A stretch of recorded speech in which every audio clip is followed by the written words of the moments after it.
ఓం శ్రీమాత్రే నమః. నమస్తే అండి. ఎలా ఉన్నారండి? అంతా బాగున్నారు కదా? నేను కూడా బాగున్నానండి. ఇవన్నీ దేవుడి దగ్గర పెట్టుకునే వస్తువులు చూపిస్తున్నాను అనుకుంటున్నారు కదా? అదేనండి, కుబేరు కొంచెం, అన్నపూర్ణాదేవి బుట్ట, అలానే ఉల్లి బిందు ఉందండి. అన్నీ మీకు చూపిస్తూ చెబుతూ నేను చేస్తాను. ఇలా అలంకరించుకుని చక్కగా సర్దుకుని దేవుడి దగ్గర పెట్టుకుంటానమాట. నేను చేసే విధానం మీకు చూపించాలని ఈ వీడియో చేస్తున్నాను అన్నమాట. అలానే కొన్ని ద్రవ్యాలు సుగంధమైనవి ఉంటాయి. అవి కూడా ఒక ఎర్ర క్లాత్లో కట్టి మరి దేవుడి దగ్గర పెడతాను. ఎందుకు పెడతాను అనేది కూడా చెబుతాను. మరి అక్షింతలు చేసుకున్న అక్షింతలు సంవత్సరం అంతా కూడా వాడుకోవచ్చు. ఒక్కసారి చేసుకుంటే ఎలా చేసుకోవాలనేది కూడా చూపిస్తాను మీకు. కొంచెం ఎంత ఎక్కువైనప్పటికీ చూస్తే మీకంటూ ఇలా చేసుకోవటం అర్థమవుతుంది, సులువు అవుతుంది. అస్తమానం చేసుకోవాల్సిన పని ఉండదు అనమాట. అందుకు మీకు నేను చూపిస్తున్నాను. నేను అయితే మీకు నాకు తెలిసినవి నేను చేసుకునే విధానం తప్పనిసరిగా ఇలా వీడియోలు తీసి పెడుతూ ఉంటాను, చూడండి. ఎవరికైనా అవసరమైతే ఉంటుంది కదా. మరి ఇప్పుడు కుబేరు కొంచెం చెబుతానండి. ఇది కుబేరు కొంచెం, ఇది కొంచెం అనేటప్పటికి ఇలా కట్టు ఉండాలన్నమాట. దీనికి ఇలాగా కట్టు ఉంటే కొంచెం లెక్క అనమాట. చెప్తారండి, మనం కొనుక్కున్నప్పుడే చెబుతారనమాట. చిన్నదా పెద్దదా అని కాదు, కానీ ఇది కుబేరు కొంచెం, ఈ కట్టు ఉండాలి. ఇది చూసుకుని కొనుక్కోవాలి మనం కొనుక్కున్నప్పుడు. చూసారు కదా, చెంకు, అలానే చక్రం, మరి స్వామివారికి ఉంటాయి కదా ఎంకన్న నామాలు, గంధవద్ది, కుంకుమ బొట్లు పెట్టుకున్నాను. ఇది కొంచెం అంటే నేను అమావాస్యకి ఏం చేస్తానంటే మరి శుభ్రంగా మొత్తం ఇల్లు అంతా క్లీనింగ్ చేసేసుకుంటాను. తర్వాత ఏమో ఇవన్నీ కూడా ఒక దాంట్లో వేసేసి మళ్ళీ ఇవన్నీ కడిగేసి యథావిధిగా ఈ కాయిన్లతో సహా మొత్తం ఇక్కడ ఉన్న చూసారు ఇవన్నీ కూడా కడిగేసుకుంటానండి. చక్కగా కడిగేసి తుడిసేసి అప్పుడు ఈ మళ్ళీ ఆరిన తర్వాత ఇలా సర్దుతారన్నమాట. ఇప్పుడు ఇది కుబేరు కొంచెం పెట్టడానికి ఒక ఎండి ప్లేటు. ఈ ప్లేట్లో 16 కాయిన్లు అండి, 2 8 అన్నమాట. 8 8ని ఈ 16 కాయిన్లు కూడా మనం బిళవం ఉంటుంది కదా, ముగ్గు పెడతాం కదా, ఆ బిళవంలాగా పెట్టుకురావాలి.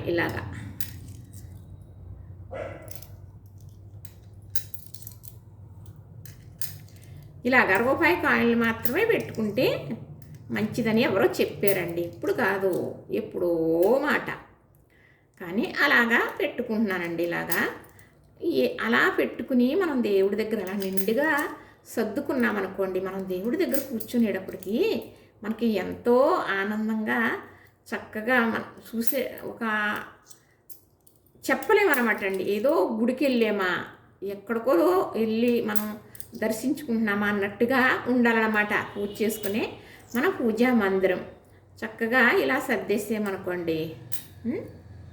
చూసారా, ఇది ఇలా సర్దేశాను అంటే బొట్లు పెట్టేశాను కదా.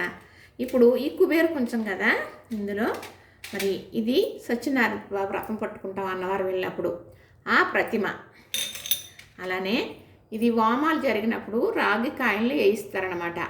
అప్పుడు వేయించిన కాయను ఇది. వామం అంతా అయిపోయిన తర్వాత 3వ రోజు అందులో దొరికితే తీసుకోమన్నారు. మా పెద్ద పాప వాళ్ళు ఇల్లు కట్టుకున్నప్పుడు వామంలో కూర్చుంటే అప్పుడు వేస్తే నాకు దొరికింది ఈ కాయను. వామంలో తెచ్చుకున్నాను. ఇది కూడా పూజలో అలా పెట్టుకుంటున్నానండి. ఒక చెక్క, అలానే ఎరుపు, పసుపు, ఆకుపచ్చ చిట్టు గాజులు, గింజలు ఎరుపు, తెలుపు. గింజలు అయితే 8, ఎరుపు అయితే 8 ఉన్నాయండి, తెలుపు అయితే 4 ఉన్నాయి. ఇవి వేసేస్తున్నాను. ఇప్పుడు పచ్చకొప్పరం ముక్క కూడా వేస్తున్నానండి ఇందులో. ఇది బంగారపు ముక్క, అంటే ఇందులో ఇలాగా వేస్తానన్నమాట. ఇది చూసారా ముక్క, ఎంత పెద్ద ముక్క చూపించేస్తున్నాను అనుకుంటున్నారా? అంటే ఈ పలుకున్నదండి ఇంట్లో, చక్కగా ఉంది కదా, చాలనేసి ఇలాగ బంగారం కూడా వేయాలని ఇలా వేస్తున్నాను అనమాట. ఇది గోమతి చక్రం, ఇది ఎండు కాయను. ఇక్కడ సాయిబాబా పూజ జరిగితే పూజలో కూర్చుంటే అందరికీ చేసుకోవడానికి అన్నీ అందిస్తారండి. ఆ పూజలో వారు ఇచ్చిన కాయలు పట్టుకెళ్ళిపోమన్నారనమాట. అది ఆ కాయను. చక్కగా లక్ష్మీ గవ్వలు 2. ఇది పెద్ద పగడం మా అమ్మగారు ఇచ్చారండి నాకు. మా నాన్నగారు డబ్బులు వేసుకునేవారు, తాటాకు పెట్టి ఇంత పెట్టి ఉండేది. ఆ పెట్టులో ఇది ఉండేది, ఎప్పుడు దొబ్బేద్దామా ఆడుకోవటానికి అని చూసేదాన్ని. ఆఖరికి నేనే తెచ్చుకున్నానండి. దీనికన్నా కొంచెం పెద్దది ఉండేది అనమాట పగడం. అది మా అమ్మగారు ఎవరన్నా పగడం మొక్క అడిగేవారు అనమాట. పెళ్ళికి పెళ్ళరిగేస్తారు, అప్పుడు పెళ్ళికి రాట పాతారు, అక్కడ వేస్తారు. మళ్ళీ మనం ఇల్లు కట్టుకున్నప్పుడు శంకుస్థాపనకి అందులో వేస్తారు.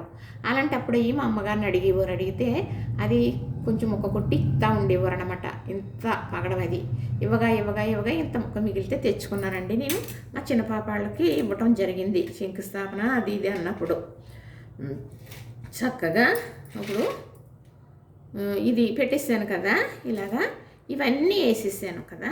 ఇప్పుడు ఇలాగా పెట్టానండి ఆ ప్లేట్లో.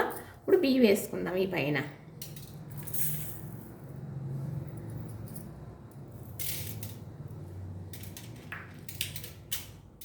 చక్కగా బియ్యం వేసాం కదా. ఇప్పుడు ఇది 10 రూపీస్ కాయిన్ అండి, అలానే కాదు 1 రూపాయి కాయిన్ కూడా పెట్టచ్చు. ఇక్కడికి ఇలాగా కుబేరు కొంచెం రెడీ అయిపోయింది, చూసారా? ఇంతేనండి. అందులో అవన్నీ ఉన్నాయి కదా. ఇప్పుడు ఇది బుల్లి బిందె, ఇది మా చిన్న పాప ఇచ్చిందండి. ఇలాగా పూజలో పెట్టుకుంటారనమాట. చక్కగా అన్నీ బట్టలు పెట్టేసి అలంకరించేసాను. బిందె చూస్తే చాలా ముచ్చటగా ఉంటుందండి. కానీ ఇలాగా ఇప్పుడు మన ఇంట్లో బియ్యం నిండుగా ఉండాలి అని అమ్మవారి దగ్గర పూజలో పెట్టుకుంటారనమాట. ఆ బిందె ఇప్పుడు అన్నపూర్ణాదేవి బుట్ట. ఈ బుట్ట చాలా ముచ్చటగా ఉంది కదా. ఇది మా పెద్ద పాప చాలా ఇష్టపడిందండి, చాలా ఇష్టపడింది పాపం. అన్నది ఇచ్చేద్దాం అనుకున్నాను, పూజలో పెట్టేసుకున్నాను. కానీ తర్వాత తనం కొనేసుకుందిలేండి. ఇది అన్నపూర్ణాదేవి బుట్ట, చూసారు కదా, బాగుంది కదా. అయితే ఇవన్నీ కొనుక్కుని ఒక 5-6 సంవత్సరాల పైన అయిందిలేండి. నేను ఛానల్లో పెట్టకముందే కొనుక్కున్నాను. ఈ అన్నపూర్ణాదేవి కూడా మనకి నిండుగా అన్నం ఇవ్వాలి కాబట్టి ఇవన్నీ కొనుక్కున్నానండి. అన్నపూర్ణాదేవిని వెండి విగ్రహం కొనుక్కున్నాను అన్నమాట. చక్కగా ఇప్పుడు ఈ బియ్యంలో ఇలా కూర్చోబెట్టేస్తాను అన్నమాట. అంతేనండి, మనకి నిండుగా అన్నం ఇస్తుంది ఆవిడే. చూసారు కదా, ఇప్పుడు తయారైపోయింది. అన్నపూర్ణాదేవి కూడా రెడీ అయిపోయింది. అలా దేవుడి దగ్గర పెట్టేసుకుంటానన్నమాట. ఇప్పుడు ఈ ద్రవ్యాలు కొన్ని సాల్తీలండి ఇలాగ దేవుడి దగ్గర పెట్టుకుంటానన్నమాట. ఏమేమిటి అనుకుంటున్నారు కదా, దాసనం చెక్క, అలానే పసుపు కొమ్ములు, మరేమో తామర పూసలు, అలానే చిల్లర డబ్బులు, అలాగే చిట్టు గాజులు, అలానే మరి మన భద్రాచలం వెళ్ళినప్పుడు సీతమ్మ వారికి రాళ్ళని కుంకుమ పసుపు నూరుకునేవారంట ఆవిడప్పుడు. ఆ రాళ్ళని కొన్నామండి. అవి మరి అలానే గవ్వలు ఇవన్నీ వేసి కట్టానండి. ఇప్పుడు ఇది ఇంకో క్లాత్లో వేసి కట్టడం చూపిస్తాను మీకు నేను. ఇప్పుడు అంటే రెడ్ క్లాత్లో కట్టుకోవడం ఇలాగ అలవాటు అయిపోయిందండి. కానీ పచ్చదైన నలుపు కాకుండా ఎందులో అయినా కూడా కట్టుకోవచ్చు, పర్వాలేదు. చక్కగా ఇదిగో చూసారా, ఇంకో క్లాత్ వేసాను కదా. ఇప్పుడు దీనికి జాయింట్ కొత్తగా దాసన చెక్క వేస్తున్నానండి. పాత దాసన చెక్కలు కూడా వేసేస్తున్నాను అన్నమాట. అంటే మీకు నేను చెప్పేది ఏంటంటే, ఇప్పుడు ఇలాగా నేను ఇవన్నీ వేసి ఇలా కడుతున్నాను, దేని గురించి అండి ఇది అనుకోవచ్చు మీరు. అంటే ఇవన్నీ ఒక్కొక్కటి విడిగా పెడితే పైన కింద పడిపోతూ ఉంటాయి కదా. ఇలా ఒక మూట కింద కడితే మనకి ఎలాగంటే చక్కగా ఇవి గవ్వలు ఎలాగంటే ఈ ద్రవ్యాలు వేయడం వల్ల మంచి స్మెల్ వస్తూ ఉంటుంది అన్నమాట. మనకు అక్కడికి పురుగులు పుట్లు బల్లెలు అవి దేవుడి దగ్గరికి అయ్యి రావు. తర్వాత మనం కొన్ని బియ్యం అయ్యి పెడతాం కదా, అవి అయ్యి దెబ్బతినడం, అదే కొంచెం పుచ్చి పట్టడం, చీమలు పట్టడం అలా ఏమీ ఉండవన్నమాట. చక్కగా ఇందులో అన్నీ కూడా నేను ఇలాగ వేరేసి పసుపు కొమ్ములు ఇవన్నీ కూడా ఇలా వేసేస్తాను. మనం పూజ చేసుకోవడానికి కూర్చున్నాం అనుకోండి, సువాసన వస్తూ ఉంటుందన్నమాట. మనకి ఇంకా ఏమీ కూడా ఇవిగానండి. ఇవన్నీ వేరేసాను కదా.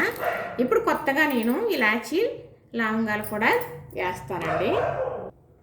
ఇవిగోనండి చక్కగా లవంగాలు, అలానే మరి మిరియాలు కొత్తగా వేస్తున్నాను అనమాట. ఇలా వేయడం వల్ల చక్కగా అక్కడ ఉన్నాయి ఏవి కూడా పుచ్చులు అనేవి రాకుండా, పురుగులు ఒకట రాకుండా, మరి బల్లులు అయ్యి రాకుండా మంచిగా ఈ సుగంధ స్మెల్ వస్తూ ఉంటుంది అనమాట. అందుకు ఇలా పెట్టుకుంటానన్నమాట. ఇప్పుడే కాదండి, మరి మా వారు 3 డబ్బాలు తీసుకొచ్చారు. అప్పటికి మా బాబుకి పెళ్ళి అవ్వలేదు. 3 డబ్బాల్లోని ముగ్గురికి, మా పాపలిద్దరికి, నాకు సర్దుకున్నాను. అయితే మంచి స్మెల్ వస్తుందండి, కొత్తగా వేసాను కదా. మా పిల్లలిద్దరి దగ్గర డబ్బాలు అలాగే ఉన్నాయండి. నేను మార్చేసి ఇలాగా కట్టాను అనమాట. ఇది ఇలా దేవుడి దగ్గర అలా పెట్టుకుంటానండి, అలవాటు. అంటే ఇలాగా ఇంచుమించు మా చిన్నపాప పెళ్ళి అయిన తర్వాత ఇలా చేసుకోవటం అలవాటు అయిందనమాట. చక్కగా ఇది దేవుడి దగ్గర పెట్టేసుకుంటానండి. ఇలాగా సర్దుకుంటాను అన్నమాట నేను. ఇప్పుడు అక్షంతల బాక్సు చక్కగా పసుపు, కుంకుమ, చెక్కలో చిల్లర డబ్బులు కూడా వేసుకుంటానండి. ఇప్పుడు అక్షంతలు తయారు చేస్తాను నేను. ఇది బాస్మతి రైస్ అండి. ఎప్పుడు వేసుకుంటున్నాను చానాళ్ళ నుంచి అండి, ఇప్పుడు కాదు, చానాళ్ళ నుంచి చేసుకుంటున్నాను నేను. ఇలా ఎందుకంటే వాటర్ పడింది కాదు,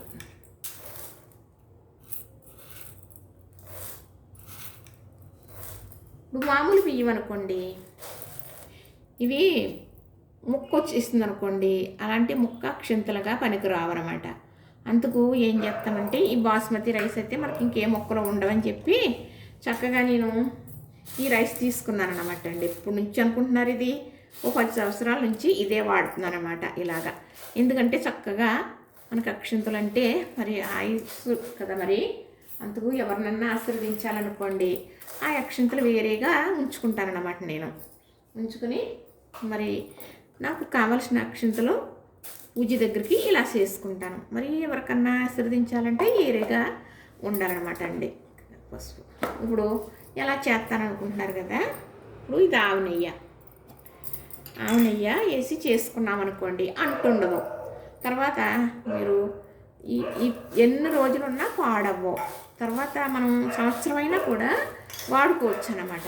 ఏంటి ఆవు నెయ్యి వాసన వస్తుందని అడుగుతారన్నమాట అండి. నెంబర్ 1 నెయ్యి మాకు మేనవాళ్ళు కొన్ని తీసుకొస్తుంది, మా అన్నయ్య గారు అమ్మాయి కొన్ని పట్టుకొస్తుంది. అక్కడ ఆవులు ఉంటాయి వాళ్ళకి, చాలామంది తెలిసిన వాళ్ళకి, అందుకు అక్కడ నుంచి తీసుకొస్తుంది అనమాట. చక్కగా ఇప్పుడు పసుపు వేస్తున్నాను.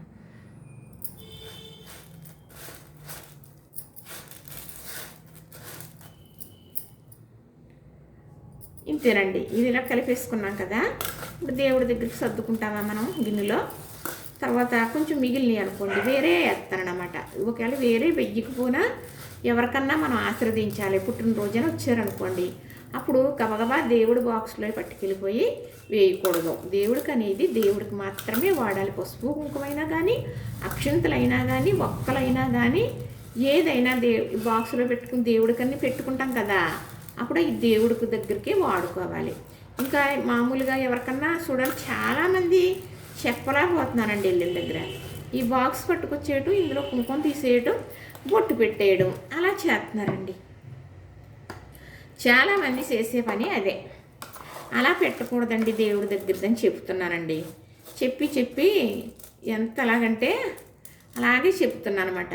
ఇప్పుడు ఇందులో సర్దుకున్నాను కదా, ఇంకొక చిన్న బాక్స్ ఉంటుందండి, 4 గిన్నెల బాక్సు, అందులో సర్దుకుంటాను నేను. ఎందుకంటే పౌర్ణమి పూజకి మరి అమ్మవారి గుడికి వెళ్తానన్నమాట నేను. అమ్మవారి గుడికి వెళ్తే అక్కడ పూజ చేసుకోవటానికి ఈ బాక్స్ కాకుండా బాక్స్ పట్టుకెళ్ళిపోతాను అన్నమాట, సరిపోతుందన్నమాట అండి. ఇప్పుడు చిల్లర కాయలు కూడా కొన్ని తీసుకుంటాను. తీసుకుని చక్కగా ఈ అంటే గుడి దగ్గరికి వెళ్ళామనుకోండి ఇబ్బంది లేకుండా ఉండాలని, అంటే చిల్లర కావాలని తడుపుకోక్కర్ లేకుండా చక్కగా మనం అది గమ్మున చిల్లర డబ్బులు అట్లకి దేవుడి దగ్గర పూజ దగ్గరికి అవసరం ఉంటాయి కదా. అందుకు పెద్దగా కాయలు కాకుండా 1 రూపాయి కాయలు, 2 రూపాయల కాయలు, ఒక గుప్పుడు కాయలు కనుక మనం బాక్సులు వేసేసుకున్నాం అనుకోండి, ఇలాగా ఏరేసి మనం అట్లకి ఏమి తడుముకోకూడదన్నమాట. మన బాక్స్ దగ్గర ఉందంటే వీటికి తడుముకోకుండా చక్కగా అక్కడికి సరిపెట్టేసుకోవాలి. ఎవరికన్నా కావాలంటే మనమే హెల్ప్ అవుతుంది, ఇవ్వచ్చు. బాక్స్ ఇస్తానండి నేను చక్కగా. ఇంకా ఇన్ని వేసుకుంటాను కాయలు, వేసేసి చక్కగా ఈ అందంగా ఈ నిండుగా ఉంచుకుంటాను. ఇంకా ఈ గిన్నె ఏదో ఇవి వేస్తానండి, వేసేస్తాను చక్కగా. ఈ కాయలు అలాగా వేసేసుకుంటాను అన్నమాట. వేసేసి ఉంచేసుకున్నాను అనుకోండి, ఇంకేమీ మనం తడుముకోని అవసరం లేదా. కర్పూర బిళ్ళ వేస్తాను అన్నమాట. కర్పూరం, పచ్చ కర్పూరం వేసుకుంటానండి. ఇంతేనండి నాకు సర్దుకునేది. చక్కగా ఇదిగో పచ్చ కర్పూరం ఇక్కడే ఉంది. అంటే బిళ్ళలైతే ఇంట్లో పొగ పట్టేస్తుందండి. అందుకు సాంబ్రాణి పొగేసినప్పుడు మాత్రమే బిళ్ళలు వాడతానన్నమాట. లేకపోతే మన అమ్మవారికైనా ఎవరికైనా ఆరతి ఇవ్వాలంటే ఇంకో చక్కగా పచ్చకర్పూరం అన్నమాట. ఇదిగో అంటే ఈ డబ్బాలో లవంగం, అలాగే మరేమో మిరియాలు, బియ్యం వేసి పెట్టాలి. అప్పుడు ఇది అరాయించిపోతుంది అన్నమాట, కరిగిపోయినట్టు అయిపోద్ది. అవ్వకుండా ఉండాలంటే బియ్యం, మిరియాలు, లవంగం వేయడం వల్ల అలాగ అవ్వండి. చక్కగా ఎలాగున్నవి అలాగే ఉంటాయన్నమాట ఈ కర్పూరం. అందులోకి పచ్చకర్పూరం తొందరగా కూడా అరాయించిపోతుంది అన్నమాట. ఎక్కడికన్నా వెళ్ళేటప్పుడు తీసుకుని కర్పూరం ఇందులో పెట్టుకుంటానన్నమాట. అంటే ముందే పెడితే మరి గాలికి అరాయించిపోతుంది కదా, అందుకు. ఇదేనండి నా సర్దుకునే సామ్రాజ్యం. ఇదేనండి నాకు ఒక ఆనందం, సంతోషం అన్నీ కూడా. చూసారా మరి? ఇంతేనండి, చూసారు కదా. చక్కగా ఇలా నిండుగా సర్దేసుకుని దేవుడి దగ్గర ఇలా పెట్టుకున్నాను అనుకోండి, మళ్ళీ అమావాస్యకి మళ్ళీ తీసి క్లీనింగ్ చేసుకుని మళ్ళీ ఇలా సర్దుకుంటానే తప్ప ఇవి పసుపు కుంకాలు ఎప్పుడు నిండుకుంటే అప్పుడు మళ్ళీ సర్దేసుకుంటూ ఉంటాను. మరి రోజు వాడతాం కదా, నిండుకుంటాయి కదా, అలాంటప్పుడు నేనైతే ఇలా చేసుకుంటాను. మరి మీరు ఎలా చేసుకుంటారో? ఏదైనా కూడా ఏదో మనకి ఎవరో ఏదో చెప్తే కలిసి వస్తుందంటే చేస్తే కాదండి. ఏది వచ్చినా రాకుండా మనశ్శాంతి రావాలి కాబట్టి తప్పకుండా ఇలా చేసుకుంటే మనశ్శాంతి వస్తుంది. అంటే ఇలాగా ఎండి కొనేసుకుని ఇలాగ అలంకరించేసుకుని అలా చేసేయండి అని మాత్రం చెప్పనండి. ఏది ఉంటే అది మట్టి ప్రమిదిలో దీపారాధన చేసినా సరే బంగారు ప్రమిదిలో చేసిన ఫలితం వచ్చేస్తుందండి. నేను మళ్ళీ ఎండి పువ్వులు ఉన్నాయి, చూపిస్తాను మీకు ఇంకొక వీడియోలో.